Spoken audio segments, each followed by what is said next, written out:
Breaking news. As promised, we go to House Speaker Mike Johnson, who's just stepped out to reporters. We are fulfilling the calendar. We're working. We'll be working tomorrow. There have been votes every day this week. We have 9 or 10 committees working through markups this week, many tomorrow. Congress is doing its work. No one is adjourning early. We have an August district work period that is very important to the function of Congress that has been recognized for all of memory of this institution, and that is what everyone will be doing. The Times was forced to change the headline because it was completely false.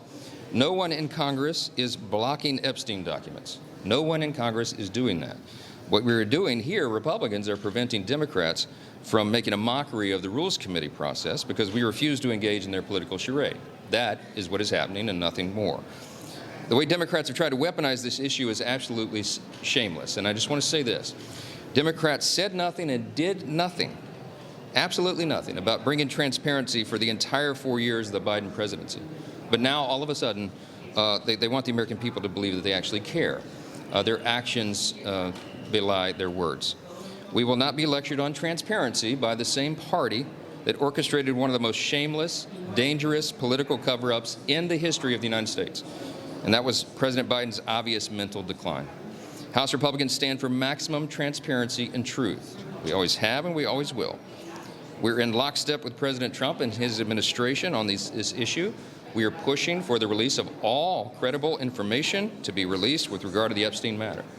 I would note also that there are real issues, legal issues, with the CANA resolution, with the Massey resolution. CANA has no protection whatsoever for the victims of these horrible, unspeakable sex crimes, and Massey's doesn't go far enough. Additionally, the President has directed the Department of Justice to pursue the release of grand jury information, and that is happening as we speak. In fact, the court is processing the DOJ's request for grand jury materials as we are standing here right now. That's a very important step. We'll evaluate any necessary measures that Congress needs to undertake when that process is completed.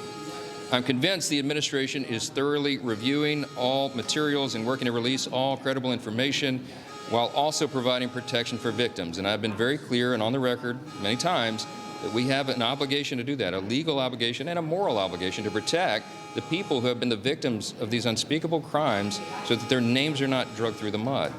That's a fine needle to thread, and I'm convinced that the people who are in charge with this are doing it the right way, judiciously. The Trump administration is working through the court to unseal those documents. Most of the Epstein files are under court order and sealed, so you have to go through that route to do it. All that credible information needs to come out, but they deserve the space to do that in the way that it is supposed to be done, and they are. A thorough, judicious, meticulous review to truly protect innocent people who suffered. In the meantime, on a much brighter note, the House Republicans are looking forward to going back to their districts. They have a lot to be proud of and a lot of good news to share back home. It's just 6 months of this administration and this Congress. We work closely with President Trump. We've delivered on the mandate from the American people. We have the safest border now in the history of the country. Inflation is cooling. We passed one of the most consequential pieces of legislation in the history of this institution, the One Big Beautiful Bill. And what that did, as you know, was it secured the largest tax cut for American workers, the largest single investment in border security and national defense in generations, the largest reduction in spending in the history of any government on planet Earth, and much more.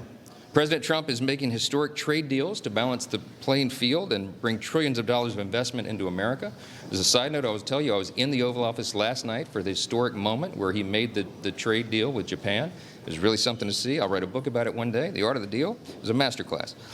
We passed over 250 bills. We voted to codify 50 of President Trump's executive actions, and we're just getting started. He has signed into law so far important legislation like the Lake and Riley Act, the Halt Fentanyl Act, the Take It Down Act, the Genius Act, and of course the $9 billion rescissions package.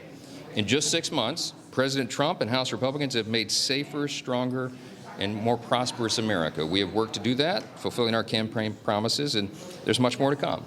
And during the district work period, we'll be crisscrossing our districts and sharing with constituents the impact of all that hard work here on Capitol Hill.